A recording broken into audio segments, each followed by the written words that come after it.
Salam, hər vaxtınız xeyirli olsun, dəyərli şagirdlər.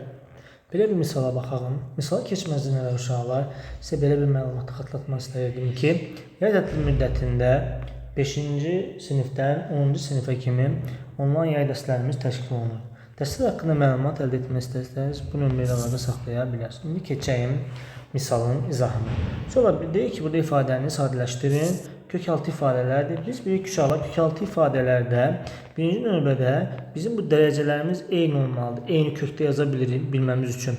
Baxır ki, birinin dərəcəsi 6-dır, birinin dərəcəsi 3-dür. Onda biz bu 3-cü dərəcədə olan bu ifadəni 6-cı dərəcəyə gətirməmiz lazım. Onda biz nə etməliyik? Buranı da məsələn 2-yə vurmalıyam və həmçinin buranı da kvadrata yüksəltməliyəm. Onda bizim olacaq ifadəmiz 6-cı dərəcədən. Bunu kvadrata yüksəltdiyim 1 çıxılsın. 2 kök altda 2 üstə gəlinsin 2 şəklini alacaq. Yəni 6-cı dərəcədən 3 çıxılsın 2 kök altda 2 şəklini alacaq.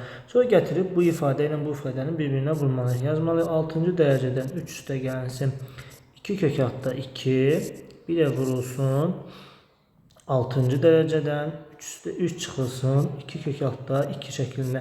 Şöyle əgər dərəcələrimiz eynidirsə biz bunları bir kökdə yaza bilərik. 6-cı dərəcədən 3 üstə gəlinsin 2 kök altda 2 və 3 çıxılsın 2 kök altda 2 şəklini alacaq.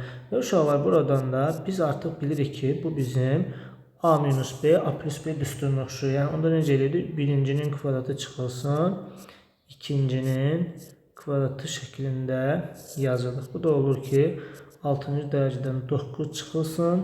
2 kökdə 2-nin də kvadratı edəcək bizdə 8. Bu da 6-cı dərəcədən 1. Bu da cavabımız elədir 1 D variantı.